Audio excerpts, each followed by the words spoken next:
জামাত আমার কাছে মনে হয় তারা তাদের বক্তব্য উপস্থাপন করতে গিয়ে তারা পুরাতন রীতির মধ্যেই আটকে গেছে। সরকার বরঞ্চ এই চারিধারে বৃত্তের বাইরে যাওয়ার চেষ্টা করেছে। সেটা মাননীয় প্রধানমন্ত্রী জনাব তারেক রহমান সাহেবের অত্যন্ত সহজ সরল জীবনযাপন, চালচলন, এমনকি বিরোধী পক্ষের বক্তব্য খুব সহজভাবে গ্রহণ না, কোনো কোনো ক্ষেত্রে তাদেরকে বুকে জড়িয়ে ধরেছেন, তাদের বাড়িতে গেছেন, যে রীতিনীতিগুলো আমাদের বাংলাদেশের রাজনীতিতে খুব দৃশ্যমান ছিল না। তো তার প্রেক্ষিতে জামাতে ইসলাম বা সংসদের বিরোধী দল যদি তাকে প্রশংসা করত এবং এই বিষয়গুলো স্বীকার করে নিত, হ্যাঁ একেবারে 6 মাসে সব কিছু হয়ে গেছে, এটাও যেমন সত্য না, আবার কিছুই করে নাই, একেবারে ফ্যাসিবাদের আওয়ামী লীগের সঙ্গে লক্ষণ ওই তুলনা সব মিলিয়ে কিন্তু আমার কাছে মনে হয়েছে যে ওই পুরাতন বৃত্তের মধ্যে বিরোধী রাজনীতির যে বক্তব্য, চালচলন, কথাবার্তা, জামাত ইসলাম তার মধ্যে বরঞ্চ থেকে গেছে। আমি যে যদি খুশি হতাম যে এই 24শে গণঅভ্যুত্থানের পরে সর্বক্ষেত্রে যে একটা নতুনত্বের প্রবাহমান বা দৃষ্টিনন্দন ঘটনা, তো এটা যদি বিরোধী দলের মধ্যেও লক্ষ্য করা যেত, আছে না সমালোচনা, তো বিরোধী দলের প্রধান কাজই তো সমালোচনা করা, ত্রুটিকে চিহ্নিত করা এবং সামনে নিয়ে আসা। বিরোধী দলের বক্তব্য সরকারি দলের নজরে আসার পরে সরকার যখন এই ব্যাপারে সচেতন হবে, সাড়া জাগাবে বা ঠিক পথে চলার করবে, সেটাই তো বাস্তবিক। বিরোধী দলের ভাষাটা আসলে ঠিক অভ্যুত্থান পরবর্তী পরিস্থিতিটাকে রিফ্লেক্ট করে না। আবার সরকারের সাফল্য 100% এটাও বলা যাবে না। তাহলে বলতে হবে কোথায় সরকার ব্যর্থ হয়েছেন এবং কোন জায়গাটায় সরকার সাফল্য অর্জন করার চেষ্টা করেছেন। অভ্যুত্থান আমাদের চেতনায় একটা ধাক্কা দিয়েছে, অভ্যুত্থান সমাজের মননেও একটা ধাক্কা দিয়েছে। অভ্যুত্থান ধাক্কা দিয়েছে যে আমাদের পারস্পরিক সম্পর্কের জায়গাগুলোতে, কিন্তু যে জায়গাতে বেশি ধাক্কা দেওয়ার কথা ছিল সেটা ছিল যে অর্থনৈতিক প্রক্রিয়াটা কেমন হবে, বাজার ব্যবস্থাপনাটা কেমন হবে, দুর্নীতিটা কীরকমভাবে নিয়ন্ত্রণ হবে, এবং আমাদের দেশে প্রশাসন, পুলিশ এবং বিচার বিভাগ সেই ক্ষেত্রে ভূমিকাটা কেমন হবে। আমাদের এখানে যে পরিমাণ গণভোট নিয়ে আলোচনা হচ্ছে, যে পরিমাণ সংস্কার নিয়ে আলোচনা হচ্ছে, ঠিক সেই পরিমাণ কিন্তু আলোচনাটা হচ্ছে না যে কেন বাজার সিন্ডিকেটকে নিয়ন্ত্রণ করা যাচ্ছে না, কেন মুদ্রাস্ফীতি এখনও 8.5% নিচে নামছে না, কেন পুলিশ কখনো কখনো বলো মনোবল হারিয়েছে, কিন্তু পুলিশের তো লোকবল কমে নাই। তাহলে মনোবল হারালো, 6 মাস পার হয়ে গেল, এখনও পুলিশ সেই সক্রিয় ভূমিকা পালন করছে না কেন? অথবা কোনো কোনো ক্ষেত্রে অতি সক্রিয় ভূমিকা পালন করছে, যে কোনো কোনো ক্ষেত্রে যেটা পুলিশের করার কথা না সেরকম কাজও আমরা দেখতে পাচ্ছি। 6 মাস খুব অল্প সময়। এই 6 মাসের মধ্যে বিশাল কোনো প্রত্যাশা কোনো সরকারের কাছেই করা ঠিক না। বর্তমান সরকারের কাছে আরও ঠিক না, কারণ বর্তমান সরকার একটা ফেজের মধ্যে আসছে যে 16 বছর টানা আওয়ামী লীগের ক্ষমতায় থাকা, তারপরে আন্দোলন হওয়া, সেই আন্দোলনের পরে আওয়ামী লীগের চলে যাওয়া, 3 দিন সরকারহীন দেশ থাকা, তারপরে সেখানে ইউনিট সরকার আসা যারা খুব একটা ডেভেলপমেন্ট করতে পারেনি, অ্যান্ড দেন এই সরকারের আসা। এবং সেক্ষেত্রে মাননীয় প্রধানমন্ত্রীর অনেক দিন পর প্রথমবারের মতো দেশে আসা, ওনার নিজেরও মানুষ চিনতে, যোগ্যতা সম্পন্ন মানুষ বুঝতে, দেশের মানুষের পালস বুঝতে ওনাকেও সময় দিতে হবে। এই স্বল্প সময়ে খুব বেশি কিছু করার ছিল না। এই স্বল্প সময়ে কয়েকটা জিনিস করার ছিল। এক হচ্ছে কিছু প্রতিষ্ঠানকে সুন্দর করে তৈরি করা, যেমন একটা ব্যাংক কমিশনের দাবি অনেক দিন থেকে ছিল, একটা ব্যাংক কমিশন হোক, এটা হতে পারতো। সুপ্রিম কোর্টের স্বতন্ত্র সচিবালয়, এটা হতে পারতো। এটা খুব একটা ফাইন্যান্সের বিষয় না। জুডিশিয়ারির বরাদ্দ বাড়তে পারতো, বাজেটে এবারও বাড়েনি। জাজের সংখ্যা বাড়তে পারতো, প্রচুর জাজ দরকার আমাদের, এখনও প্রায় 10,000 জাজ প্রয়োজন, অ্যাটলিস্ট 3,000 জাজ ইমিডিয়েটলি প্রয়োজন, জাজের সংখ্যা বাড়তে পারতো। মানবাধিকার কমিশন হচ্ছে, এটা এভাবে না হয়ে আরও উন্নতভাবে হতে পারতো। সুপ্রিম কোর্টের জাজদের নিয়োগ, এই নিয়োগটা আমরা তো মনে করি অবশ্যই একটা বডি থাকা দরকার। যেভাবে এখন নিয়োগ হচ্ছে, it's কার্টা Blanca omnibus power on the government. Government যাকে চায় প্র্যাকটিক্যালি সাংবিধানিক বেসিক নিয়মকানুন মেনে যাকে ইচ্ছে তাকে দিতে পারে। শুধু তাই না, যাকে ইচ্ছা তাকে অ্যাপিলেট ডিভিশনেও প্রমোট করতে পারে, যাকে ইচ্ছা তাকে চিফ জাস্টিসও করতে পারে, মানে বাকি লিমিটেশনগুলো থিওরিটিক্যাল, এবং এটা ভেরি ইম্পর্টেন্ট। টানা ১.৫ দশকের রাজনৈতিক সমীকরণ বদলে গত ১৭ ফেব্রুয়ারি রাষ্ট্র ক্ষমতার দায়িত্ব গ্রহণ করে প্রধানমন্ত্রী তারেক রহমানের নেতৃত্বাধীন সরকার। পূর্ণ হল সরকার পরিচালনার প্রথম ১৮০ দিন বা ৬ মাস। ১৮০ দিনের মাথায় এসে প্রধানমন্ত্রীর প্রেস উইং প্রকাশ করেছে জনগণের সরকারের ১৮০ দিন শীর্ষক ইবুক। তুলে ধরেছে রাষ্ট্রীয় নীতিতে 3R কৌশল, ফ্যামিলি কার্ড, ভিআইপি প্রোটোকল ছাঁটাই আর ভারসাম্যপূর্ণ পররাষ্ট্রনীতির খতিয়ান। কিন্তু রাজপথ ও সংসদের বিরোধী শিবির জামায়াতে ইসলামী বলছে ভিন্ন কথা। তাদের দাবি, সরকার প্রথম ৬ মাসেই পুরোপুরি ব্যর্থ। তারা হাঁটছে পুরনো ফ্যাসিবাদের পথেই। মূল্যস্ফীতি, জ্বালানি সংকট, জেলা পরিষদ থেকে বিশ্ববিদ্যালয় পর্যন্ত দলীয়করণ এবং ক্যাম্পাসে সহিংসতার অভিযোগে উত্তপ্ত রাজনৈতিক ময়দান। একদিকে সরকারের দাবি পরিবর্তন ও সংস্কারের গুণগত ভিত্তি স্থাপন, অন্যদিকে বিরোধীদের অভিযোগ অঙ্গীকার ভঙ্গ ও প্রতিশ্রুতির বিচ্যুতি। এই ১৮০ দিনে বাংলাদেশ আসলে কতটুকু এগুলো আর কতটুকু আটকে রইল পুরনো বৃত্তি? এই প্রশ্নের উত্তর খুঁজবো আমাদের আজকের আয়োজনে। দর্শক, আমি ফারনাজ জুই সবাইকে আমন্ত্রণ জানিয়ে শুরু করছি নিউজ 24-এর নিয়মিত আয়োজন জনতন্ত্র গণতন্ত্র। নিবেদন করছে আড়াইসিল স্টিল। আজকের আলোচনা এগিয়ে নিতে স্টুডিওতে আছেন ৩ জন সম্মানিত অতিথি। চলুন একে একে পরিচিত হই। আমার ডান দিক থেকে পরিচয় পর্ব শুরু করছি। আছেন শামসুজ্জামান দুদু, ভাইস চেয়ারম্যান বিএনপি। এর পরপরই আছেন রাজিকুজ্জামান রতন, সহসাধারণ সম্পাদক বাসদ। আমার সর্বডানে আছেন ব্যারিস্টার শামীম হায়দার পাটোয়ারি, মহাসচিব জাতীয় পার্টি। ৩ জনকে স্বাগত জানাচ্ছি আজকের আলোচনায়। জনাব শামসুজ্জামান দুদু, যেটি আমি শুরুতেই বলছিলাম যে সরকারের ৬ মাসের যদি সমীকরণ আমরা দেখেছি যে সরকার যে ইবুক প্রকাশ করেছে সেখানে বিভিন্ন বিষয় তুলে ধরেছে, কিন্তু বিরোধী দল কেন বলছে সরকার পুরোপুরি ব্যর্থ, পুরনো ফ্যাসিবাদের পথেই হাঁটছে? জি, আপনাকে ধন্যবাদ। এখানে আমার ২ জন প্রিয় যোদ্ধা, সহকর্মী, বিচক্ষণ রাজনৈতিক নেতৃত্ব এবং যারা এই অনুষ্ঠান দেখছেন সবাইকে শুভেচ্ছা। জামাত, আমার কাছে মনে হয় তারা তাদের বক্তব্য উপস্থাপন করতে গিয়ে তারা পুরাতন রীতির মধ্যেই আটকে গেছে। সরকার বরঞ্চ এই চারিধারে বৃত্তের বাইরে যাওয়ার চেষ্টা করেছে।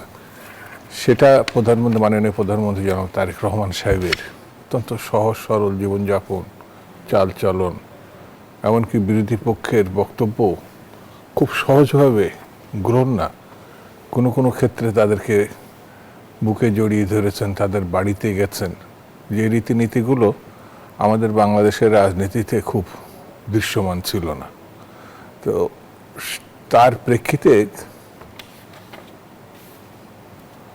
জামাত ইসলাম বা সংসদের বিরোধী দল যদি তাকে প্রশংসা করত এবং এই বিষয়গুলো স্বীকার করে নিত, হ্যাঁ, একেবারে ৬ মাসে সব কিছু হয়ে গেছে, এটাও যেমন সত্য না, আবার কিছুই করে নাই, একেবারে ফ্যাসিবাদের মানে আওয়ামী লীগের সঙ্গে লক্ষণ ওই তুলনা সব মিলিয়ে কিন্তু আমার কাছে মনে হয়েছে যে ওই পুরাতন বৃত্তের মধ্যে বিরোধী রাজনীতির যে বক্তব্য, চালচলন, কথাবার্তা, জামাত ইসলাম তার মধ্যে বরঞ্চ থেকে গেছে। আমি যে যদি খুশি হতাম যে এই ২৪শে গণঅভ্যুত্থানের পরে সর্বক্ষেত্রে যে একটা নতুনত্বের মানে প্রবাহমান বা দৃষ্টিনন্দন ঘটনা, তো এটা যদি বিরোধী দলের মধ্যেও লক্ষ্য করা যেত, মানে আছে না, সমালোচনা তো বিরোধী দলের প্রধান কাজই তো সমালোচনা করা, ত্রুটিকে চিহ্নিত করা এবং সামনে নিয়ে আসা। বিরোধী দলের বক্তব্য সরকারি দলের নজরে আসার পরে সরকার যখন এই ব্যাপারে সচেতন হবে, সাড়া জাগাবে বা ঠিক পথে চলার ইয়ে করবে, সেটাই তো বাস্তবিক। সেই দিকে না গিয়ে ফ্যাসিবাদের মানে সঙ্গে তুলনা, অর্থাৎ ১৭-১৮ বছরের শাসন, আওয়ামী লীগের গুম, খুন, নির্যাতন, হামলা, মামলা, এখন তো কোনো মামলাই নাই, কোনো রকম ঘরে তো নিশ্চিন্তে সকল বিরোধী রাজনৈতিক দলই ঘুমাচ্ছে। তো সেই বিবেচনা থেকেও তো ওনারা এই সরকারকে ফ্যাসিবাদের সঙ্গে তুলনা করতে পারে না। বেশ কিছু কারণও কিন্তু জামায়াত ইসলামী তুলে ধরেছে। তার মধ্যে তারা বলছে গণভোটের রায় ও জুলাই সনদ বাস্তবায়নে দৃশ্যমান অনীহা, ভয়াবহ গ্যাস জ্বালানি সংকট মোকাবেলায় কার্যকর পরিকল্পনার অভাবের কথা বলা হচ্ছে, আইন শৃঙ্খলা পরিস্থিতির অবনতি, দ্রব্যমূল্যের চাপ, সেই সঙ্গে প্রথম 6 মাসে প্রশাসন, বিশ্ববিদ্যালয় এবং গুরুত্বপূর্ণ রাষ্ট্রীয় প্রতিষ্ঠানে দলীয় বিবেচনায় নিয়োগের অভিযোগ জোরালো হয়েছে, এমন অভিযোগও করছেন তারা। সেই সঙ্গে তারা বলছে শেখ হাসিনার প্রত্যর্পণ সহ অমীমাংসিত বিষয়গুলোতে দৃশ্যমান অগ্রগতি হয়নি। প্রথমে যদি এই কথাটা হয়ে থাকে যে প্রশাসনে মানে বিএনপি ভাবাপন্ন লোকজন দেওয়াতে যে এটা ফ্যাসিবাদের সঙ্গে তুলনা করা যায়, যেটা আপনি উল্লেখ করলেন, তাহলে চরম ফ্যাসিস্ট দল হচ্ছে জামাতে ইসলাম। সেটা কিভাবে? সেটা বোধহয় আপনি ভুলেই গেছেন, এই জন্যে তো মুশকিল। সেটা হচ্ছে যে তারা ক্ষমতায় যাওয়ার আগে, সরকার গঠনের আগে গত 18 মাস ডক্টর ইউনূসের কাঁধে চড়ে এমন কোনো শিক্ষা প্রতিষ্ঠান ছিল না যে আর ভিসি এবং কর্মকর্তা জামাত কর্তৃক নিয়োগ প্রাপ্ত হয়নি। তো তারা ক্ষমতায় যায় নাই। কিন্তু আবার পাল্টা অভিযোগ তো তারাও করেছে যে ইউনূস সরকারের শাসনামলে সব রাজনৈতিক দলই যার যার মতো করে সুবিধা গ্রহণ করেছে, অনেকে মামলা থেকে খারিজ হয়েছে। এটা হলো পিঠ বাঁচানোর জন্য এই কথাটা বলছে। এরকম ভয়ঙ্কর ঢাকা বিশ্ববিদ্যালয় সহ চিহ্নিত ধর্মান্ধ গোষ্ঠী এর আগে কখনো এই প্রশাসনিকভাবে ভিসি পদে ছিল বা আমার দীর্ঘ রাজনৈতিক জীবনে, ছাত্র জীবন থেকে এইরকম আমি দেখি নাই যেটা তারা করছিল।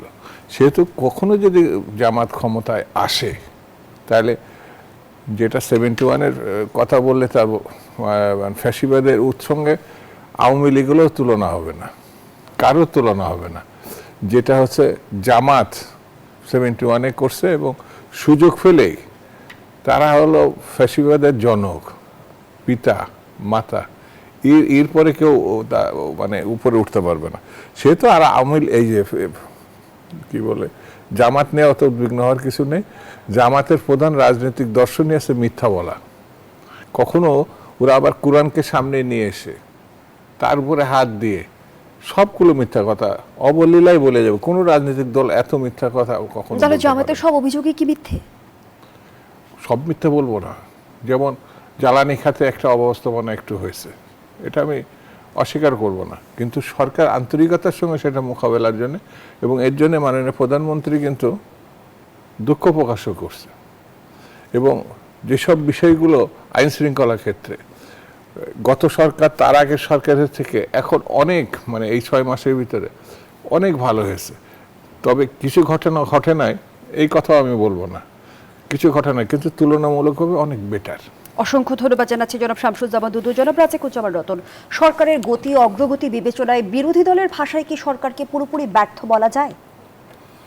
বিরোধী দলের ভাষাটা আসলে ঠিক অভ্যুত্থান পরবর্তী পরিস্থিতিটাকে রিফ্লেক্ট করে না। আবার সরকারের সাফল্য 100% এটাও বলা যাবে না। তাহলে বলতে হবে কোথায় সরকার ব্যর্থ হয়েছেন এবং কোন জায়গাটায় সরকার সাফল্য অর্জন করার চেষ্টা করেছেন। অভ্যুত্থান আমাদের চেতনায় একটা ধাক্কা দিয়েছে, অভ্যুত্থান সমাজের মননেও একটা ধাক্কা দিয়েছে। অভ্যুত্থান ধাক্কা দিয়েছে যে আমাদের পারস্পরিক সম্পর্কের জায়গাগুলোতে, কিন্তু যে জায়গাতে বেশি ধাক্কা দেওয়ার কথা ছিল সেটা ছিল যে অর্থনৈতিক প্রক্রিয়াটা কেমন হবে, বাজার ব্যবস্থাপনাটা কেমন হবে, দুর্নীতিটা কীরকমভাবে নিয়ন্ত্রণ হবে এবং আমাদের দেশে প্রশাসন, পুলিশ এবং বিচার বিভাগ সেই ক্ষেত্রে ভূমিকাটা কেমন হবে। আমাদের এখানে যে পরিমাণ গণভোট নিয়ে আলোচনা হচ্ছে, যে পরিমাণ সংস্কার নিয়ে আলোচনা হচ্ছে, ঠিক সেই পরিমাণ কিন্তু আলোচনাটা হচ্ছে না যে কেন বাজার সিন্ডিকেটকে নিয়ন্ত্রণ করা যাচ্ছে না, কেন মুদ্রাস্ফীতি এখনও 8.5% নিচে নামছে না, কেন পুলিশ কখনো কখনো বলো মনোবল হারিয়েছে, কিন্তু পুলিশের তো লোকবল কমে নাই। তাহলে মনোবল হারালো, 6 মাস পার হয়ে গেল, এখনও পুলিশ সেই সক্রিয় ভূমিকা পালন করছে না কেন? অথবা কোনো কোনো ক্ষেত্রে অতি সক্রিয় ভূমিকা পালন করছে, যে কোনো কোনো ক্ষেত্রে যেটা পুলিশের করার কথা না সেরকম কাজও আমরা দেখতে পাচ্ছি। আবার পাশাপাশি আমরা এটা দেখতে পাচ্ছি যে প্রশাসনে তারা বঞ্চিতদের মানে ভোগী মানসিকতা তৈরি হয়েছে, যে এতদিন বঞ্চিত ছিলাম এখন আমাদের ভোগ করতে হবে, এরকম একটা মানসিকতা তৈরি হয়েছে। এবং সেখানে আরও বাতাস লেগেছে এই জায়গায় যে 14.5 লক্ষ সরকারি কর্মচারীদের জন্য পে স্কেল এবং সেক্ষেত্রে 100% বেতন ভাতা বৃদ্ধির কথাটা আছে, কিন্তু 7,60,00,000 শ্রমজীবী মানুষ, তাদের ব্যাপারটা কি হবে সেটা কিন্তু সেই পরিমাণেই উল্লেখিত হয় নাই। ফলে এখানেও কিন্তু একটা বৈষম্যের জায়গাটা আমরা খুব দেখতে পাচ্ছি, যে বাজার ব্যবস্থাপনার ত্রুটির পাশাপাশি বাজারকে নিয়ন্ত্রণ করতে না পারার কারণে মানুষের যে অর্থনৈতিক কষ্টটা হয়েছে, সেই কষ্টটা শুধু কি সরকারি কর্মচারীদের? আচ্ছা, আমরা যদি কর্মসংস্থানের ক্ষেত্রে দেখি, 6 মাসে কর্মসংস্থানের কোনো ম্যাজিক দেখানো সম্ভব নয়, কিন্তু এইটুকু তো দেখানো সম্ভব যে ওই যে আগের সরকারের ফেলে যাওয়া কারখানাগুলো কিংবা টাকা সরিয়ে নেওয়া প্রতিষ্ঠানগুলো, সেগুলোকে কিভাবে সচল করা যায় সেই ব্যাপারে উদ্যোগটা কি হবে, যে কারণে শত শত বলি কেন হাজার হাজার শ্রমিক যে কর্মচ্যুত হলো। এবং তার সঙ্গে বড় বিষয় হলো যে একটা খুব উদ্বেগের বিষয়, যে বাংলাদেশে প্রতি বছর শ্রমের বাজারে যে 22 লক্ষ মানুষ আসে, তরুণ তরুণী, এর মধ্যে প্রায় 14 লক্ষের কিন্তু টার্গেট থাকে দেশের বাইরে চলে যাওয়ার। 10-11 লক্ষ যেতে পারেন, আর বাকি 1-2 লক্ষ যে কতভাবে যাওয়ার চেষ্টা করে, এটা আমরা ওই ভূমধ্যসাগরে নৌকায় ভাসমান, এই গত পরশুদিনের রিপোর্ট, 42 জন ভাসছে, তার মধ্যে 38 জন হচ্ছে বাংলাদেশ, 4 জন হচ্ছে সুদানের। তাহলে এই যে অবৈধ পথে বাইরে যাওয়ার সংখ্যাটা বাংলাদেশিদের মধ্যে এত বাড়লো কেন? এগুলো যদি দেখি, তাহলে মানুষ কি দেশের মধ্যে স্বস্তি পাচ্ছে না? মানুষ কি দেশের কর্মসংস্থানের কোনো নিশ্চয়তা পাচ্ছে না? কিংবা কেউ একটা এখানে ব্যবসা বাণিজ্য করে তার ভবিষ্যৎ গড়বে, এরকম কি দেখতে পাচ্ছে না? আবার শিক্ষা প্রতিষ্ঠানগুলোতে যে অবস্থাটা হয়েছে, এই 6 মাসে শিক্ষার মান উন্নয়ন হবে এটা আমরা কখনো আশা করি না, কিন্তু শিক্ষা প্রতিষ্ঠানগুলোর একটা গণতান্ত্রিক পরিবেশ তৈরি হবে এটা তো আমরা প্রত্যাশা করব। রাজশাহী বিশ্ববিদ্যালয়ে যে ঘটনাগুলো ঘটছে নির্বাচিত সংসদের নামে, ঢাকা বিশ্ববিদ্যালয়ে যে ঘটনাগুলো ঘটছে, এইরকমই কি ঘটতে থাকবে? তাহলে বিশ্ববিদ্যালয়গুলোতে শিক্ষার পরিবেশ তো শুধুমাত্র ক্লাসরুমে পড়ানোর উপর নির্ভর করে না। যে বিশ্ববিদ্যালয়ের ছেলেমেয়েরা রাত 12টা, 1টা, 2টার সময় বেরিয়ে এলো আন্দোলন করতে, সেই বিশ্ববিদ্যালয়ের মেয়েরা এখন আন্দোলন করছে যে তাদেরকে কেন তারা ক্যাম্পাসে, তাদের হলে তারা তাদের মতো করে ঢুকতে এবং বেরোতে পারবে না। বিশ্ববিদ্যালয়ে পড়ছে যে মেয়ে, সে মানে লাইব্রেরিতে পড়াশোনা করে রাত্রে কি হলে ফিরতে পারবে না? বিশ্ববিদ্যালয়ের ল্যাবরেটরিগুলো কি রাত্রেবেলা মেয়েদের জন্য বন্ধ থাকবে? সেখানে কি তারা কাজ করবে না? বিশ্ববিদ্যালয় যদি অনিরাপদ হয়ে যায়, তাহলে বাংলাদেশের কোথায় আর নারীর নিরাপত্তা থাকবে?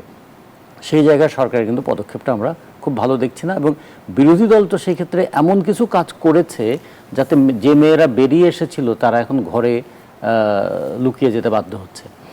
সব মিলিয়ে বিরোধী দল যখন সমালোচনা করছে সরকারের, তখন কিন্তু তারা খুব একটা নৈতিক জায়গা থেকে সমালোচনা করতে পারছে না।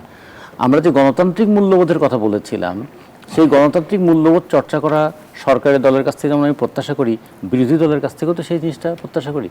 মবটা আগের তুলনায় একটু কমেছে, কিন্তু মবের মানসিকতা যে কি বহাল অবস্থা মানে এখনও আছে, যে কোনো সময় যে কোনো মানুষ যে কোনো জায়গায় সে কিন্তু নিরাপত্তাহীন বোধ করে।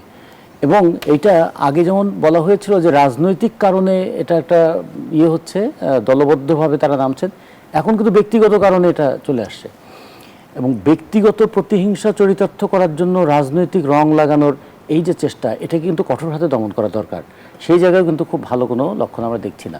তাহলে বাজার, দ্রব্যমূল্য, কর্মসংস্থান, মানুষের সামাজিক নিরাপত্তা, নারীর যে বিষয়, এগুলোকে আমাদের আলোচনায় নিয়ে আসা দরকার ছিল, কিন্তু আলোচনায় বেশি আসছে সংস্কার আর বিচার বিভাগ কেন তার সক্ষমতা অর্জন করছে না, কিংবা প্রশাসন কেন জনগণের ট্যাক্সের পয়সায় চলা প্রশাসন কেন জনগণের পক্ষে কাজ করুক, এটা নয় নাই বা চাইলাম, কিন্তু জনগণের বিপক্ষে কাজ করবে না, এটা তো আমরা দেখতে পারবো। সেই জায়গায় কিন্তু দৃশ্যমান অগ্রগতি দেখি নাই। কয়েকটা জায়গায় খুবই পজিটিভ দিক আছে, সেটা পার্সোনাল। প্রধানমন্ত্রী চেষ্টা করেছেন তার আচরণে, বক্তব্যে এবং খাদ্যে একটা পরিমিতি নিয়ে আসার। তিনি অপরিমিত খাবেন না, বেশি পোশাক পরবেন, কিন্তু তার প্রভাব তার দলের মধ্যে এবং প্রশাসনের মধ্যে কি? প্রধানমন্ত্রী এই গরমে যেন এসি বেশি ছাড়তে না হয়, তিনি এই জন্য হাফাতা শার্ট পরছেন, কিন্তু তার পাশেই যে প্রশাসনের লোকজন, তারা তো এই প্রচণ্ড গরমে 37-38 ডিগ্রি সেন্টিগ্রেড তাপমাত্রার মধ্যেও তো কোট পরে থাকছেন, তো তার প্রভাব তো পড়লো না প্রশাসনের উপরে। কিংবা প্রধানমন্ত্রী তিনি পরিমিত কথা বলা এবং পরিমিত খাওয়ার ব্যাপারে বলছেন, দলের কর্মীদেরকে কি নিয়ন্ত্রণ করতে পারছেন? তো এই জন্য হয় কি, ব্যক্তিগতভাবে তিনি হয়তো এমন কিছু পদক্ষেপ নিয়েছেন যে পদক্ষেপগুলো একটু ডেমোক্রেটিক, এগুলো সোভার এবং কোনো কোনো ক্ষেত্রে একটা দৃষ্টি আকর্ষণকারী, কিন্তু এইটাকে যদি আবার কিন্তু সমাজে ছড়িয়ে রাজনৈতিক সংস্কৃতিতে কতটা পরিবর্তন আনতে হ্যাঁ পেরেছে যদি সেটাই না বেশি পারা যায় প্রশ্ন। তাহলে কিন্তু দেখা যাবে তিনি ব্যক্তিগতভাবে ভালো মানুষ হিসেবে বিবেচিত হবেন এবং ব্যক্তিগতভাবে বিচ্ছিন্ন হয়ে যাবেন। আমরা অনেক দেশেরই অনেক রাষ্ট্রনায়ককে এরকম আমরা দল থেকেও বিচ্ছিন্ন হয়ে যেতে দেখেছি। মানুষ ভেবেছেন তিনি ভালো মানুষ, কিন্তু তার দলটাকে ঠিক ততটা ভালো এবং আপন করে নিতে পারেনি। সেই ঝুঁকিটাও কিন্তু সামনে আছে। অসংখ্য ধন্যবাদ জানাচ্ছি জনাব রাজিকুজ্জামান রতন। ব্যারিস্টার শামীম হায়দার পাটোয়ারি, প্রতিশ্রুতি বনাম বাস্তবায়ন বিবেচনায় সরকার কোথায় দাঁড়িয়ে? 6 মাস খুব অল্প সময়। এই 6 মাসের মধ্যে বিশাল কোনো প্রত্যাশা কোনো সরকারের কাছেই করা ঠিক না। বর্তমান সরকারের কাছে আরও ঠিক না, কারণ বর্তমান সরকার একটা ফেজের মধ্যে আসছে যে 16 বছর টানা আওয়ামী লীগের ক্ষমতায় থাকা, তারপরে আন্দোলন হওয়া, সেই আন্দোলনের পরে আওয়ামী লীগের চলে যাওয়া, 3 দিন সরকারহীন দেশ থাকা, তারপরে সেখানে ইউনিট সরকার আসা যারা খুব একটা ডেভেলপমেন্ট করতে পারেনি, অ্যান্ড দেন এই সরকারের আসা। এবং সেক্ষেত্রে মাননীয় প্রধানমন্ত্রীর অনেক দিন পর প্রথমবারের মতো দেশে আসা, ওনার নিজেরও মানুষ চিনতে, যোগ্যতা সম্পন্ন মানুষ বুঝতে, দেশের মানুষের পালস বুঝতে ওনাকেও সময় দিতে হবে। এই স্বল্প সময়ে খুব বেশি কিছু করার ছিল না। এই স্বল্প সময়ে কয়েকটা জিনিস করার ছিল। এক হচ্ছে কিছু প্রতিষ্ঠানকে সুন্দর করে তৈরি করা, যেমন একটা ব্যাংক কমিশনের দাবি অনেক দিন থেকে ছিল, একটা ব্যাংক কমিশন হোক, এটা হতে পারতো। সুপ্রিম কোর্টের স্বতন্ত্র সচিবালয়, এটা হতে পারতো। এটা খুব একটা ফাইন্যান্সের বিষয় না। জুডিশিয়ারির বরাদ্দ বাড়তে পারতো, বাজেটে এবারও বাড়েনি। জাজের সংখ্যা বাড়তে পারতো, প্রচুর জাজ দরকার আমাদের, এখনও প্রায় 10,000 জাজ প্রয়োজন, অ্যাটলিস্ট 3,000 জাজ ইমিডিয়েটলি প্রয়োজন, জাজের সংখ্যা বাড়তে পারতো। মানবাধিকার কমিশন হচ্ছে, এটা এভাবে না হয়ে আরও উন্নতভাবে হতে পারতো। সুপ্রিম কোর্টের জাজদের নিয়োগ, এই নিয়োগটা আমরা তো মনে করি অবশ্যই একটা বডি থাকা দরকার। যেভাবে এখন নিয়োগ হচ্ছে, it's কার্টা Blanca omnibus power on the government. Government যাকে চায় প্র্যাকটিক্যালি সাংবিধানিক বেসিক নিয়মকানুন মেনে যাকে ইচ্ছা তাকে দিতে পারে। শুধু তাই না, যাকে ইচ্ছা তাকে অ্যাপিলেট ডিভিশনেও প্রমোট করতে পারে, যাকে ইচ্ছা তাকে চিফ জাস্টিসও করতে পারে। মানে বাকি লিমিটেশনগুলো থিওরিটিক্যাল, এবং এটা ভেরি ইম্পর্টেন্ট। এটা কেন ইম্পর্টেন্ট? কেয়ারটেকার গভর্নমেন্ট রিভাইভ করেছে, যদিও ফরমেশন এখনও ঠিক হয়নি। কেয়ারটেকার গভর্নমেন্টে আমি ব্যক্তিগতভাবে মনে করি কখনোই জুডিশিয়ারিকে ফরমেটে রাখা উচিত না, এই রিটায়ার্ড জাজদের। আর যদি রাখা হয় তাহলে কিন্তু এই জাজেস নিয়োগের উপরই ভবিষ্যতে কেয়ারটেকার গভর্নমেন্টে যিনি হেড হবেন এটা নির্ভর করবে। এই জিনিসগুলো কেন করা দরকার? আমাদের দেশের মূল সমস্যাই হচ্ছে এটা, যেই ক্ষমতায় আসে সে পরবর্তী ভোটটা নিয়ন্ত্রণের চেষ্টা করে। সেই জায়গায় একটা সীমাবদ্ধতা সরকার আনতে পারত, রাজনৈতিক সহাবস্থান করতে পারতো সরকার। কিছু চ্যালেঞ্জ আছে, চ্যালেঞ্জ তো রাজনীতিবিদেরই থাকে। একটা পোস্ট রেভলিউশন লাস্ট্রেশন অ্যান্ড অপ্রোব্রিয়াম যে সিচুয়েশনটা ছিল সেটা কমেছে, কিন্তু নির্মূল হয়নি। আবার যারা সেই সময় লাস্ট্রেশন মপ করতো, অপ্রোব্রিয়াম ক্রিয়েট করেছিল, তারা যে নিরুৎসাহিত হয়ে গেছে এমনটা না, তারাও আবার গভর্নমেন্টের ফেইলিওরের অপেক্ষায় আছে। গভর্নমেন্টও বহুমুখী যন্ত্রণায় আছে। আওয়ামী লীগ জানান দিচ্ছে, যারা সরকারের এলাই ছিল, জামাত, এনসিপি বা অন্যরা, তারা এলাই থাকলেও সে পরিপূর্ণ এলাই আগের মতো নাই, তারাও সরকারের ব্যর্থতার প্রতীক্ষায় আছে। আর অসংখ্য মঞ্চ, ক্লাব, সমিতি, অনেক কিছু হয়েছে বিভিন্ন নামে, এবং যারা শুধুমাত্র একটি কাজে ব্যবহৃত হচ্ছে, খুব উগ্র ভাষা, উগ্র আচরণ, এবং সাধারণ রাজনীতিবিদদের যে খারাপ ভাষা ব্যবহার করতে পারে না, এই ছেলেপেলেদের দিয়ে সেই তীব্র খারাপ ভাষায় যাকে তাকে যা তা বলা হচ্ছে। এগুলো শুনে দেশকে চালানো তো খুব কঠিন কাজ। তো সেটা একটা রাজনৈতিক সমঝোতা হলে হয়তো বা হতো না। অনেকেই সন্দেহ করে যে এই রাজশাহী ইউনিভার্সিটিতে আম্মারের যে ভূমিকাটা, বা আরও অনেকের যে ভূমিকা, বা আমাদের নাসরুদ্দিন পাটোয়ারির যে ভূমিকা, এগুলোর জন্য অনেকে জামাতকে দায়ী করে। অনেকে বলে এরা জামাতেরই বি টিম, জামাত যেহেতু অফিসিয়াল অপোজিশনে আছে, বিএনপিকে সরাসরি সেভাবে গালি দিতে পারছে না, এদেরকে দিয়ে বাঁকা পথে গালি দিচ্ছে। তাতে রাজনীতির পরিবেশ নষ্ট হচ্ছে, তরুণদের ইমেজ খারাপ হচ্ছে। আরেকটা জিনিস বিএনপির কাছে চলে আসছিল for the first time in the history maybe, যেহেতু আমি বেশি দিন রাজনীতি করি না, আমার দুজন অত্যন্ত বিচক্ষণ, নির্ভীক, আপসহীন, স্যাগাসিয়াস দুজন বক্তা এখানে আছেন, তারাও বলতে পারবেন। আমার জন্মের পর থেকে আমি ভারতকে বিএনপির সাথে বন্ধুত্ব করার ব্যাপারে এত আগ্রহী দেখিনি।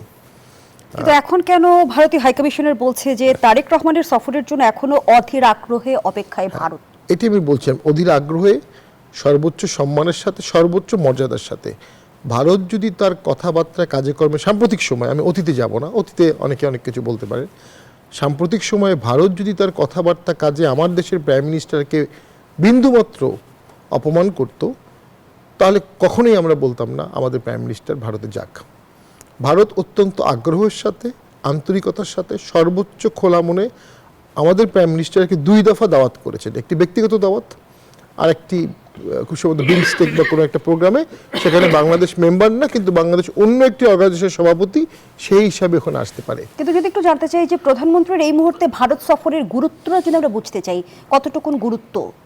ওই যে বললাম, আলাদিনের চেরাগ দিয়ে আপনি এখনই চাইলে দেশের সবকিছু সমাধান করতে পারবেন না, কিন্তু ভারত বাংলাদেশ সম্পর্ক একটা সমাধানের পথে আছে, একটা সমাধানের সম্ভাবনা দেখা দিয়েছে। এই সম্ভাবনাটাকে আপনি এগিয়ে নেবেন না পিছিয়ে নেবেন, এটি হচ্ছে সামনের দিনে। এখন আপনি ভারতকে রিফিউজ করলেন। শামীম পাটোয়ারি, একদিকে ভারত সম্পর্ক উন্নয়নের বার্তা দিচ্ছে, অধীর আগ্রহের কথা বলছে, কিন্তু বাংলাদেশের তরফ থেকে যে শর্তগুলো দেওয়া হয়েছে সেই শর্ত মানতে কি ভারত রাজি আছে? আমি প্রশ্নটি রাখছি, বিস্তারিত আলোচনায় ফিরবো বিরতির পর।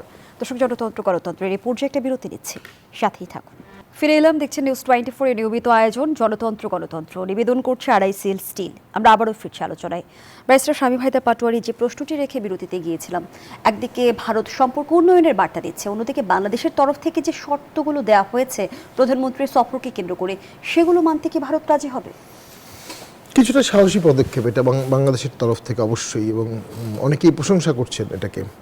তো আমি মনে করি ব্যাপারটাকে খুব অবফাস্কেট করে ফেলেছে, আনক্লিয়ার করে ফেলেছে।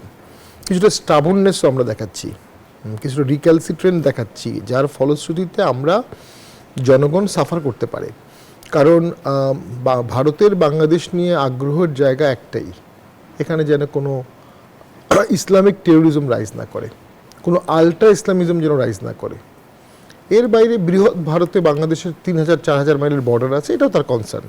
সে তার বর্ডার মোটামুটি কাঁটাতারের বেড়া দিয়ে ঘিরে ফেলেছে, কিন্তু বাংলাদেশের মেডিকেল ডিপেন্ডেন্সি ভারতের উপর আছে, বাংলাদেশের ফুড ডিপেন্ডেন্সি আছে, ফুড সিকিউরিটির একটা অংশ ভারতের উপর ডিপেন্ডেন্ট, ফুয়েল ডিপেন্ডেন্সি আছে, এবং আরও অনেক ব্যবসায়িক ডিপেন্ডেন্সি আছে। এটা ভাইস ভার্সা, একতরফা না, কিন্তু বাংলাদেশের ডিপেন্ডেন্সিটা ন্যাচারালি বেশি।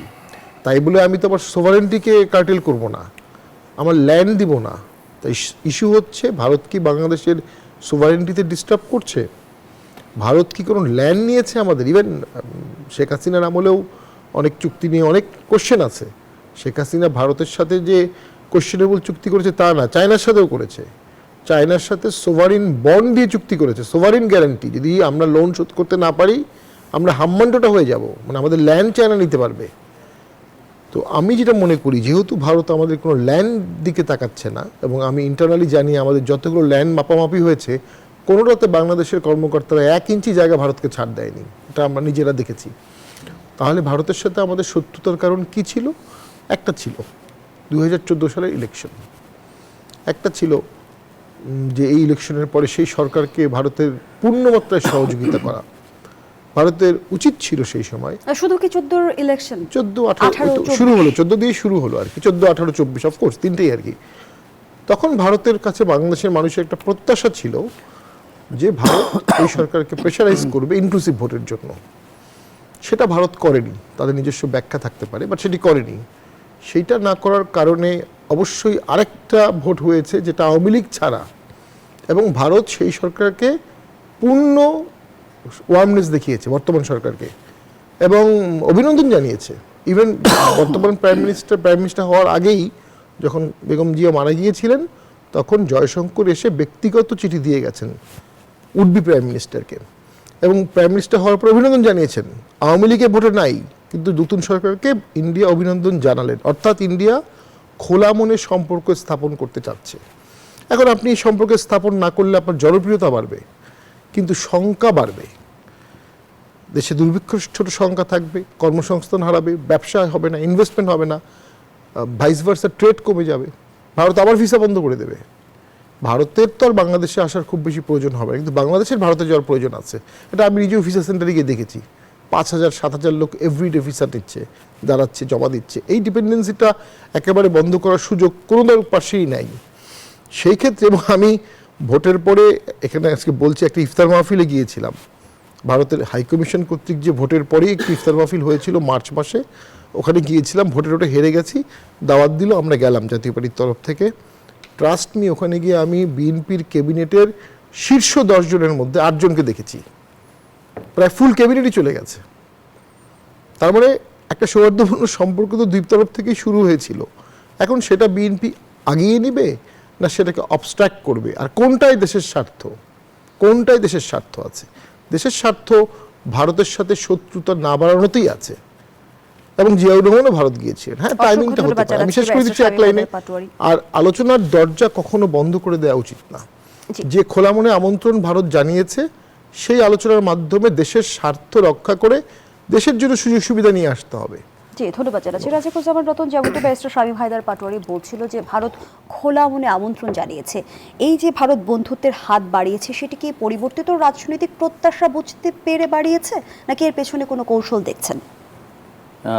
ভারতের রাজনীতি সেটা একটু আমাদের বিবেচনা করতে হবে যে ভারতের রাজনীতি শুধু তো বাংলাদেশকে ঘিরে নয়, ভারতের চারপাশের দেশগুলো কি, ভারতও তো ঘেরাও হয়ে আছে অনেকগুলো দেশ দ্বারা। একদিকে চীন, তার পাশে পাকিস্তান, এদিকে আফগানিস্তান, তারপরে বাংলাদেশ, নেপাল, শ্রীলঙ্কা, অভিযোগ হয়েছে ভারতের কোনো প্রতিবেশীর সঙ্গে সুসম্পর্ক নেই, তারপর মালদ্বীপ। হ্যাঁ, তাহলে কেন সবার সঙ্গে ভারত সুসম্পর্ক বজায় রাখতে পারছে না? চীনের সঙ্গে বুঝলাম যে একটা বাণিজ্য প্রতিদ্বন্দ্বিতা আছে, দুটো দেশই বিশাল, 130 কোটির উপরে জনসংখ্যা আছে, প্রযুক্তির দিক থেকে চীন অনেক এগিয়ে আছে, ভারতও একেবারে কম নয়। ফলে তাদের একটা, এবং সিচুয়ান হিমবাহ অঞ্চল কিংবা কিছু অঞ্চল, তিব্বত নিয়ে তাদের একটা দীর্ঘদিনের টেনশন আছে। পাকিস্তানের সঙ্গে বুঝলাম যে তাদের নানা ধরনের অমীমাংসিত বিষয় আছে। কিন্তু নেপালের সঙ্গে ভারতের কি আছে, শ্রীলঙ্কার সঙ্গে ভারতের কি আছে, মালদ্বীপের সঙ্গে কি আছে? এগুলো যদি বিবেচনা করি তাহলে বাংলাদেশের সঙ্গেটা মানে বোঝা যাবে। বাংলাদেশের চারদিকে ভারত, 3 দিকে ভারত, একদিকে সামান্য একটু অংশ আমরা যদি মায়ানমার ধরি। পৃথিবীতে বোধহয় এত দীর্ঘ সীমানা খুব কম দেশের সঙ্গে আছে। 4100 কিলোমিটার দীর্ঘ একটা আমাদের ভারতের সঙ্গে সীমানা। ভারতের 3টা রাজ্য, প্রধান রাজ্য এবং 2টা ছোট রাজ্য এর সঙ্গে যুক্ত, প্রায় 5টা রাজ্য। এর মধ্যে পশ্চিমবঙ্গ, আসাম, ত্রিপুরা ঘিরে আছে বাংলাদেশকে। এবং এটার একটা ঐতিহাসিক আমাদের যোগাযোগ আছে, সাংস্কৃতিক একটা বন্ধন আছে, ভাষাগত কিছুটা ঐক্য আছে, এবং আমাদের জলবায়ুগত একটা সম্পর্ক আছে। ফলে এই সম্পর্কটা খুব মানে এমন কোনো না বিরোধাত্মক, আবার এমন না যে একদম গলাগলির সম্পর্ক, কোনোটাই এখানে এরকম না। তো ফলে আমাদের একটু খেয়াল রাখতে হবে এখানে যে ভারতকে আমাদের দেখতে হবে অনেক দিক থেকে, অর্থনৈতিক দিক থেকে, রাজনৈতিক দিক থেকে, ভূ রাজনৈতিক দিক থেকে। আর আমাদের দেশের খেয়াল রাখতে হবে যে আমাদের যে 54টা অভিন্ন নদী, তার মধ্যে 51টাতেই তো ভারত বাদ দিয়ে রেখেছে। তাহলে পানি সমস্যাটা, ভারতকে একটা পানি আগ্রাসী নীতি এখানে মেনে চলে। 2 নম্বর হচ্ছে সীমান্ত, যে সীমান্তটা আমাদের 2 দেশের মধ্যে আছে, সেই সীমান্তে একদিকে কাঁটাতারের বেড়া, এটা একটু অসম্মানজনক। দ্বিতীয়ত হচ্ছে সীমান্ত হত্যাটা নিয়মিত, বাংলাদেশের স্বার্থগুলো বিবেচনায় আনতে হবে। এগুলোকে বিবেচনায় রেখে ভারতের সঙ্গে আমাদের একটা প্রতিবেশী তো আমরা পাল্টাতে পারবো না, কিন্তু যেটা পাল্টাতে পারবো প্রতিবেশীর মনোভাবটা পাল্টাতে পারবো। প্রতিবেশীর মনোভাব পাল্টাতে গেলে নিজেদেরও তো কিছু বিষয় ভাবতে হবে। এই জায়গায় আমার মনে হয় ছোট্ট এটুকু বলি যে পৃথিবীতে অনেক ধরনের ডিপ্লোমেসি আছে। একটা পিং পং ডিপ্লোমেসি একসময় খুব শোনা যেত, যে যখন খুবই টেনশন চলছে তখন চীন পাঠাতো তাদের ওই টেনিস খেলোয়াড়দেরকে পাঠাতেন। আবার আমাদের দেশে এবং পাকিস্তানে আমরা ম্যাঙ্গো ডিপ্লোমেসি দেখেছি, যে আম পাঠিয়ে দেওয়া। হ্যাঁ, তো আবার একটা সাংস্কৃতিক কর্মী বিনিময় হয়, এরকম অনেক ধরনের বিনিময় পদ্ধতি দিয়েও কিন্তু একটা সম্পর্কের টেনশনটাকে ইজি করার চেষ্টা করা হয়। শামসুজ্জামান দুদু, বাংলাদেশ কি কোনো ডিপ্লোমেসির পথে হাঁটবে? আমি যদি আরো একটি বিষয় আপনার সামনে উপস্থাপন করি, যেমনটি ভারতের সাবেক কূটনীতিক বলেছেন যে তারেক রহমান ভারতে না এলে সুযোগ হারাবে, বন্ধ হতে পারে যোগাযোগের পথ। এটি কি এক ধরনের সতর্কবার্তা? সতর্কবার্তা না, এটাই ওরা মাথায় নিয়ে থাকে। পার্শ্ববর্তী দেশ শুধু আমাদের জন্য না, ছোট ছোট যেসব প্রতিবেশী দেশ আছে, ভারত ছাড়া তারা চলতে পারবে না, মানে এটা তাদের মধ্যে কাজ করে। এবং সাবেক কূটনীতিক ওই ভাষাই ব্যবহার করেছে, তারা ছাড়া আমাদের চলতে পারবে না। কিন্তু মজার একটা ঘটনা আছে, সেটি হচ্ছে ভারতই শিখিয়েছে বাংলাদেশকে যে ভারত ছাড়া বাংলাদেশ চলতে পারে। এটা গত 2 বছরে যে সময়টা গণঅভ্যুত্থান পরবর্তীতে শেখ হাসিনা ওই দেশে গেলেন, তখন কিন্তু ভারতে সব ধরনের লেনদেন, মানে পর্যটন ভিসা সহ সব কিছু বন্ধ করে দেয় বাংলাদেশের সঙ্গে। তো এবং দীর্ঘ 2 বছর তারা এরকম শক্ত অবস্থানে ছিল। তো এই সময়টা তারা মনে করছে যে বাংলাদেশে যতগুলো মানে অচল অবস্থা বা অসুবিধা, বাধ্য হয়ে বাংলাদেশ তাদের সঙ্গে এক ধরনের সম্পর্কের জন্য আকুতি জানাবে, কিন্তু সেটি ওই সময়টা হয় নাই। আমার কাছে বিবেচনা মনে হয়েছে কূটনীতির থেকেও বেশি নিজের স্বাতন্ত্র্যতা বাংলাদেশ 55 বছরের ভিতরে এই প্রথম নিজের স্বাতন্ত্র্যতা আসে। আরও বেশি আসে নির্বাচিত সরকার, বিশেষ করে যেমন বাংলাদেশ কিন্তু খুব সহজভাবে হুমকি টুমকিও না। শেখ হাসিনা 5ই আগস্টে উনি অনলাইনে ভাষণ দেবেন, বাংলাদেশ সরকারের অত্যন্ত সুন্দরভাবেই যে উনি একজন দণ্ডিত ব্যক্তি, অনুরোধ জানানো হয়েছিল, অনুরোধ করেছে। কিন্তু ভারত তো এটা মানে আমলে তো নেয় নাই, উপরন্ত মানে তার দেশের মধ্যে কে কি বলবে, কে কি ইয়ে করবে, সেটা মাথায় রেখে যথারীতি তাকে বক্তৃতা করতে দেয়। কিন্তু বক্তৃতার পরে যে পরিস্থিতিটা তৈরি হয়েছে বাংলাদেশের পক্ষ থেকে, কঠোর ভাষায় যে বিবৃতিটা বর্তমান সরকারের পক্ষ থেকে দেওয়া হয়েছে, তখনই তার কিছুটা হুঁশ হয়েছে, ঘটনাটা তো অন্যদিকে গেছে। তখন কিন্তু সে বলছে যে তার বক্তব্য, তার ভাবনা, তার কোনোটার সঙ্গে ভারত বিশ্বাস করে না এবং তার অনুমোদন করে না।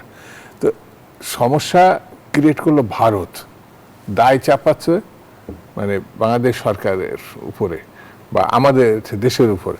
তো আমার কাছে মনে হয়েছে যে এই জিনিসটা মানে অন্য অনেক ঘটনাকে আড়াল করা, যেমন তাদের সঙ্গে সম্পর্কটা তো একটা পরিষ্কারভাবে হতে হবে।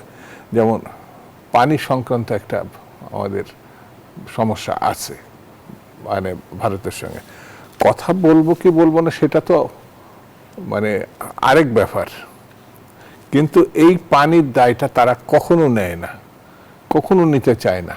কিন্তু উজানের দেশ হিসাবে যে আন্তর্জাতিক রীতিনীতির নিয়ম কানুন, সেই হিসেবে আমরা যে পানিটা পাওয়ার কথা, সেই পানিটা যেমন মৌলানা ভাসানী ফারাক্কা মিছিল করছিলেন, তার আগ পর্যন্ত যখন এটা বিশ্বব্যাপী মানে ছড়িয়ে গেল, তখনই কিন্তু ভারত আলোচনা করছেন। ওই জায়গাটায় শহীদ জিয়া রহমান তখন এই সেচের বা পানির দায়িত্বে ছিলেন, এবং সরকারিভাবে 44,000 কিউসেকের কথা উল্লেখ করে মানে পরিমাণটা কী হবে, সেখানে পানি থাক আর না থাকে, এই পানিটা আমাদের দিতে হবে।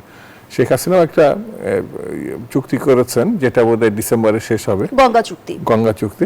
সেখানে কিন্তু কত হাজার কিউসেক পানি আমরা পাবো এটা না, পানি ওখানে কতটুকু থাকবে তার উপর ভিত্তি করে আমরা পানি পাবো।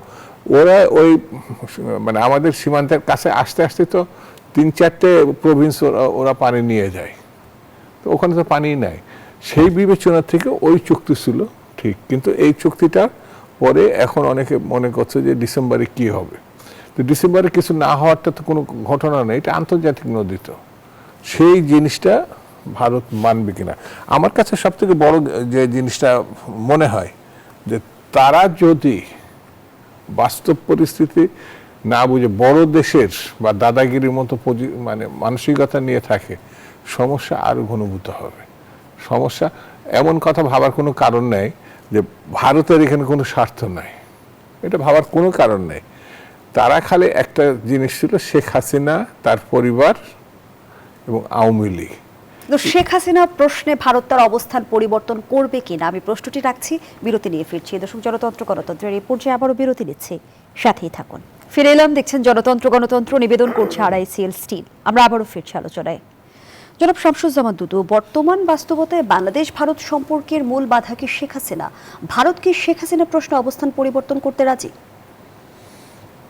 এটা অতি সাম্প্রতিক যেটা গণঅভ্যুত্থানের মধ্য দিয়ে তৈরি হয়েছে। ভারত ওই দেশে, এই শেখ হাসিনা ওই দেশে গিয়ে আশ্রয় নিয়েছে, ভারত মানে মানবিক কারণে তাকে আশ্রয় দিছে বলে এটা কথা হচ্ছে। এখানে কেন আরেকটা প্যাচ লাগাইছে ভারত, সেটা হচ্ছে যে 2 বছর তাকে রাষ্ট্রীয় মর্যাদায় ওখানে রাখছে ভারতে, এবং যত রকম সুযোগ সুবিধা সব দিছে।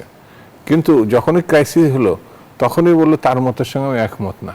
আবার এতদিন তাদের এটা হয়নি। এখন যে ফেরত দেবে করছে, এখন এটা আবার আদালতের মাধ্যমে নিয়ে যাওয়া হলো।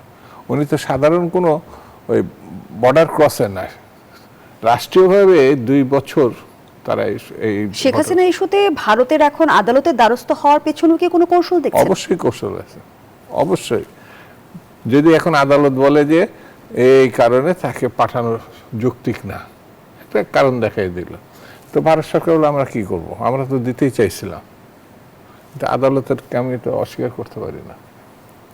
তো 2 বছরের মধ্যে যেটা মানে বন্দি বিনিময় চুক্তি আছে ভারতের সঙ্গে, সেই চুক্তির অধীনে সবগুলো কারণ আছে তাকে ফেরত পাঠানো, কিন্তু ভারত এটা আমলে নেয় নাই।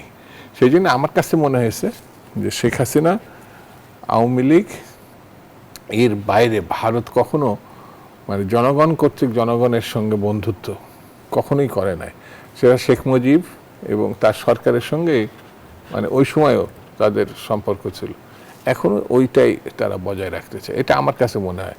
তবে সবথেকে বড় কথা আমি ব্যক্তিগতভাবে মনে করি, যে কোনো সমস্যা আলোচনার মধ্যে দিয়ে মীমাংসার দিকে যখন দেশটা যাবে, 2 দেশই যাবে, তখনই এটা হচ্ছে মানে স্বাভাবিক সুস্থ ধারার মধ্যে রেখে দেওয়া। আর না হলে পরে পারস্পরিকভাবে দুজনের প্রয়োজন পড়তে পারে। কিন্তু এখন বাংলাদেশের রাজনীতিতে ভারত যে সম্পর্কটা তৈরি করছে ইতিমধ্যে, সেটা ঠাস করে উড়িয়ে দেওয়া এত সহজ ব্যাপার বলে আমার কাছে মনে হয় না। পারস্পরিক, অর্থাৎ ভারতকে অনেক কিছু যদি শেখ হাসিনা এবং আওয়ামী লীগকে তারা জায়গা না দিত, তাহলে কিন্তু প্রেক্ষাপটটা অন্যরকম। আর জায়গা দিছে মানে কি, আওয়ামী লীগ বলতে বাংলাদেশে যারা ক্রিমিনাল তার আওয়ামী লীগ না, তো যেমন শেখ হাসিনা গণহত্যাকারী, টাকা পাচারকারী, এবং যারা এই ধরনের কাছাকাছি, উনি বড় অন্যরা ছোট, তারাই কিন্তু পালাইছে। আওয়ামী লীগ দেশে নাই এমন কথা না, কিন্তু তাদের ভোটার আছে, তাদের লোকজন আছে, কিন্তু ওই ক্রিমিনাল যেগুলো সেগুলোকে তারা আশ্রয় দিছে। তো ক্রিমিনালকে আপনি আশ্রয় দিয়ে আমার বিবেচনায় ওটা দণ্ডিত আসামি, ফাঁসির আসামি। এই যেমন আপনাকে বলি, গণ-অভ্যুত্থান তো একটা না, গণ-অভ্যুত্থান 90-এ ছিল, এরশাদ সাহেব তো ক্ষমতা হারাইছে গণ-অভ্যুত্থানের মধ্যে। তো এরশাদ সাহেবকে এই দেশ থেকে পালাইছে নাকি? উনি এমনকি দণ্ডিত হয়ে জেল পর্যন্ত কাটছেন, তারপরেও তো এই দেশ থেকে মানে যান নাই, এবং মৃত্যু হয়েছে, এবং এই দেশেই তার মাটি হয়েছে। এবং গণ-অভ্যুত্থানকে আমরা দেখছি ভিন্নভাবে এক ধরনের বয়ান তৈরি করা হচ্ছে গণ-অভ্যুত্থানকে কেন্দ্র করেও। না, গণ-অভ্যুত্থানের আমি বলি এখানে 18 বছরের যে আন্দোলন, সেই আন্দোলনের ফিনিশিংটা আসছে এই 36 দিনের। কিন্তু 36 দিনের সঙ্গে যারা যুক্ত ছিল তারাই মনে করছে যে তারাই সব কিছুর মালিক মুক্তার, কিন্তু বিষয়টা তা না। তো গণতন্ত্রের আকাঙ্ক্ষা থেকে এই লড়াইটা, ভালো একটা নির্বাচনের আকাঙ্ক্ষা থেকে এই লড়াইটার মধ্যে সেটা আবার মীমাংসা হয়েছে। যেমন আপনার 12 ফেব্রুয়ারি যে নির্বাচন, সেই নির্বাচনের মধ্য দিয়ে কিন্তু মীমাংসা হয়েছে জাতিগতভাবে অধিকার এবং গণতন্ত্র প্রত্যাশায় এই লড়াইটা, এবং গণ-অভ্যুত্থানটাও তার জন্য। এই জন্য যে তো বয়ানই তৈরি করুক না কেন, মানুষের ভোট অধিকারের মধ্য দিয়ে তারা কি চায় সেটা কিন্তু তারা প্রতিষ্ঠিত হবে। অসংখ্য ধন্যবাদ জানাচ্ছি জনাব শামসুজ্জামান দুদু। জনাব রাজিকুজ্জামান রতন, বাংলাদেশ ভারত সম্পর্ক যদি স্বাভাবিক না হয়, তাহলে কি বাংলাদেশের চীনের প্রতি ঝুঁকে পড়ার এক ধরনের সুযোগ তৈরি হবে? এগুলো হচ্ছে কিছু থিওরিটিক্যাল ডিসকাশন হতে পারে, কিন্তু প্র্যাকটিক্যালি বিষয়টা কি, আমাদের তো সীমানা যেহেতু ভারতের সঙ্গে, তাহলে ব্যবসা বাণিজ্যে সবচেয়ে সহজ জায়গা কোনটা? এই যে এত উত্তেজনার পরেও যখন কাঁচা মরিচের সংকট দেখা দিল, 100 টন কাঁচামরিচ তো ভারত থেকে আমদানি করা হলো। কিংবা এখন যদি আমরা জ্বালানি তেলও যদি পরিশোধনকৃত জ্বালানি তেল রাশিয়া থেকে যদি কিনতে হয়, সেটা তো ভারতে পরিশোধন করে আনতে হবে। ফলে এগুলো একটু বিবেচনা রাখতে হবে। একটা জিনিস আমি অন্যভাবে ভাবতে বলবো, যেমন আমাদের গণ-অভ্যুত্থানের দৃষ্টান্তটা কি, যে শ্রীলঙ্কায় প্রথমে গণ-অভ্যুত্থান হলো, দুর্নীতি, দুঃশাসন, টাকা পাচার, মানে লুণ্ঠন, এগুলোর বিরুদ্ধে। তারপরে হলো বাংলাদেশে গণ-অভ্যুত্থান, এরপরে হলো নেপালে। এবং এই সময় দেখুন ভারতেও কিন্তু এই দুঃশাসন এবং নিপীড়নের বিরুদ্ধে ওই তেলাপোকা পার্টি বা ককরোচ পার্টি, তারাও একটা মোটামুটি তরুণদেরকে রাস্তায় নামিয়েছিল। ফলে এগুলোকে কিন্তু বিবেচনা রাখতে হবে যে প্রত্যেকটা দেশ কিভাবে দেখছে।